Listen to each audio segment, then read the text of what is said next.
Psychology کے مطابق لوگ کسی ایسے شخص کو تیزی سے ٹیکسٹ کرتے ہیں جسے وہ سب سے زیادہ پسند کرتے ہیں۔ جھوٹے انسان کی اونچی آواز سچے انسان کو خاموش کرا دیتی ہے، لیکن سچے انسان کی خاموشی جھوٹے انسان کی بنیادیں ہلا دیتی ہے۔ کبھی نہیں سنا کہ انسان کو اس کی عاجزی لے ڈوبی، انسان کو ہمیشہ اس کا تکبر لے ڈوبتا ہے۔ مشکل وقت میں دوست کی خاموشی دھوکہ دینے کے برابر ہے۔ آنکھوں سے نظر آنے والے وہ لوگ ہوتے ہیں جو دل کے اس کونے میں بستے ہیں جہاں سے محبت جنم لیتی ہے۔ محبت چاہے جتنی بھی شدید ہو، یہ اپنی تذلیل برداشت نہیں کرتی۔ کوئی مسلسل بے قدری کرے تو شاید اس سے محبت تو رہتی ہے، مگر پھر اس کی چاہت نہیں رہتی۔ محبت کا سبق بارش سے سیکھو جو پھولوں کے ساتھ ساتھ کانٹوں پر بھی برستی ہے۔ جب عورت کسی ایک مرد کے ساتھ مخلص ہو تو دنیا کے کروڑوں مرد اسے بہکا نہیں سکتے۔ سب کچھ میسر ہونا زندگی نہیں، بلکہ جو کچھ میسر ہے اس پر خوش رہنا اور شکر ادا کرتے رہنا زندگی ہے۔ عورت کا پہلا غرور اس کا حسن اور آخری غرور اس کے بچے ہوتے ہیں۔ وہ اپنے آخری غرور کو مکمل کرنے کے لیے اپنے پہلے غرور کو خاک میں ملا دیتی ہے۔ خوشیاں اگر پیسوں سے حاصل ہوتی تو یقین کریں کبھی کوئی غریب کا بچہ خوش نہ ہوتا۔ مرد کبھی مجبور نہیں ہوتا۔ اگر وہ عورت سے سچی محبت کر لے تو وہ اسے کسی دوسرے مرد کے لیے نہیں چھوڑ سکتا۔ مرد پڑھا لکھا ہو کر بھی ان پڑھ عورت کو قبول کر لیتا ہے، لیکن اگر عورت 2 لفظ زیادہ پڑھ جائے تو اسے اپنے معیار کا شوہر چاہیے۔ محبت ہو جانا یا مل جانا اہم نہیں ہوتا، محبت کو زندہ رکھنا اور عزت دینا اہم ہوتا ہے۔ رشتے توڑنا بہت آسان ہے، اصل سمجھداری یہ ہے کہ کچھ بھی ہو جائے درگزر کر کے محبت کو قائم رکھا جائے، ورنہ رشتہ ختم کرنے کا پچھتاوا آپ کو زندگی بھر سکون سے سونے نہیں دے گا۔ کسی بے قدرے شخص سے کی جانے والی مخلص محبت آپ کو ساری زندگی کے لیے ذہنی مریض بنانے کے لیے کافی ہوتی ہے۔ ہم زندگی میں ضرور کامیاب ہوں گے اگر ان نصیحتوں پر عمل کر لیں جو ہم دوسروں کو کرتے ہیں۔ اچھا انسان مطلبی نہیں ہوتا، وہ بس دور ہو جاتا ہے ان لوگوں سے جنہیں اس کی قدر نہیں ہوتی۔ شدید دکھ ہوتا ہے جب ہم کسی پر اندھوں کی طرح اعتماد کریں اور وہ ثابت کر دے کہ ہم واقعی ہی اندھے ہیں۔ میں نے اپنی زندگی میں چند باتیں سیکھیں۔ ماں باپ کے علاوہ کوئی وفادار نہیں، عزت صرف پیسے کی ہے، انسان کی نہیں۔ غریب کا کوئی دوست نہیں بنتا، انسان جس شخص کے لیے مخلص ہو وہ اس کو دکھ دیتا ہے۔ لوگ اچھی سیرت کے بجائے اچھی صورت کو ترجیح دیتے ہیں۔ اگر خدا نے وہ لے لیا جسے کھونے کا تم تصور بھی نہیں کر سکتے تھے تو یقیناً وہ کچھ ایسا بھی دے گا جسے پانے کا تم نے سوچا بھی نہیں ہوگا۔ جو عورت اس مرد کو نہ سنبھال سکے جس نے اسے دل سے محبت کی ہو، ایسی عورت بدقسمتی کی بڑی مثال ہے۔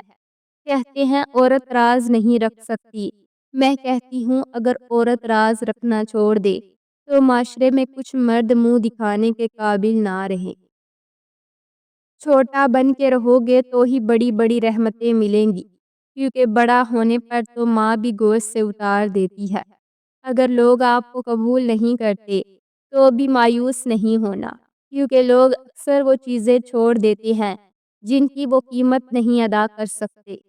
جب کوئی عورت آپ کو نظر انداز کر رہی ہو تو اس کا مطلب یہ نہیں کہ وہ آپ سے نفرت کرتی ہے، اس کا مطلب ہے کہ اس کا دل دکھا ہے۔ کسی کو بھی یہ حق نہ دو کہ وہ تمہیں جج کرے، وہ نہیں جانتا تم اپنے اندر سے کیسے حالات سے گزر رہے ہو۔ اس نے تمہارے متعلق کہانیاں سنی ہیں مگر کبھی وہ محسوس نہیں کیا جو تم اپنے اندر رکھتے ہو۔ خدا جب کسی کو اپنی طرف لانا چاہتا ہے تو اسے کسی کے ہاتھوں ضرور توڑتا ہے تاکہ اسے احساس ہو جائے کہ اللہ کی محبت کے علاوہ سب محبتیں فنا ہیں۔ ایک طرف نفرت ہے جو چند لمحوں میں محسوس کر لی جاتی ہے اور ایک طرف محبت ہے جس کا یقین دلانے میں زندگیاں گزر جاتی ہیں۔ بڑی سے بڑی بات پر ہار نہ ماننے والے لوگ اکثر چھوٹی سی چھوٹی بات پر ٹوٹ جاتے ہیں۔ زندگی کے آدھے غم انسان دوسروں سے غلط توقعات کر کے خریدتا ہے۔ وہ لوگ جن کے پاس بولنے کو بہت کچھ ہوتا ہے، وہ عام طور پر مختصر ترین لفظوں کا انتخاب کرتے ہیں۔ محبت میں مبتلا ہونا دنیا کا خوبصورت ترین احساس ہے، لیکن یہ اتنا ہی بھیانک ہے کہ اگر غلط شخص کی محبت میں مبتلا ہو۔ لوگوں کو کوئی فرق نہیں پڑتا کہ آپ خوش ہیں یا نہیں، انہیں صرف اس بات سے فرق پڑتا ہے کہ آپ نے انہیں خوش رکھا ہوا ہے یا نہیں۔ جب اچانک دل اداس ہو جائے تو وہ روح مرمت کرنے کا لمحہ ہوتا ہے۔ سنا ہے توبہ کرنے سے روح کی مرمت ہو جاتی ہے۔ جن لوگوں کو مان نہ رکھنا آتا ہو وہاں الفاظ ضائع کرنے سے بہتر ہے انسان مسکرا کر خاموش ہو جائے۔ لوگ کہتے ہیں کردار پر بات آ جائے تو صفائی دینا ضروری ہو جاتی ہے، مگر میں کہتی ہوں کردار پر بات آ جائے تو بات ہی ختم ہو جاتی ہے۔ سیکھنے کی چیز عزت کرنا ہے اور کروانا ہے، محبت تو خود ہی ہو جاتی ہے۔ غم کی ایک بڑی خوبی یہ بھی ہے کہ انسان کو نرم کر دیتا ہے اور اپنے حقیقی خالق رازق اور مالک کے قریب کر دیتا ہے۔ لوگ صرف خود کے سگے ہوتے ہیں۔ آپ ساری عمر کسی کے خیر خواہ ہو جائیں، بس ذرا سی غلط فہمی، غلطی یا بدگمانی کی دیر ہے، آپ کی بھلائی آپ کے خلوص سمیت منہ پر مار دی جائے گی۔ پاکیزہ ترین محبت یہ ہے کہ تم کسی شخص سے محبت کرو یہ جانتے ہوئے کہ وہ تمہارا نہیں ہو سکتا اور اسے خوش دیکھنے کی تمنا کرو۔ غلطی پر ساتھ چھوڑنے والے بہت مل جاتے ہیں، لیکن غلطی پر سمجھا کر ساتھ نبھانے والے بہت کم ملتے ہیں۔ کسی کا دل نہ دکھاؤ ہو سکتا ہے وہ تم سے زیادہ خدا کو عزیز ہو۔ ایک عورت جو اپنے دل کو پھر سے محبت کے لیے کھول دے جب اس کا دل ٹوٹ چکا ہو تو یقین جانو تم اس سے زیادہ بہادر عورت نہیں دیکھو گے۔ خود کو اتنا مضبوط کر لیجئے کہ بدلتے ہوئے موسم اور بدلتے ہوئے لوگ آپ پر اثر کرنا چھوڑ سکے۔ جو شخص آپ کی قدر نہیں کرتا، اس سے چپ چاپ دور ہو جانا ہی بہتر ہے۔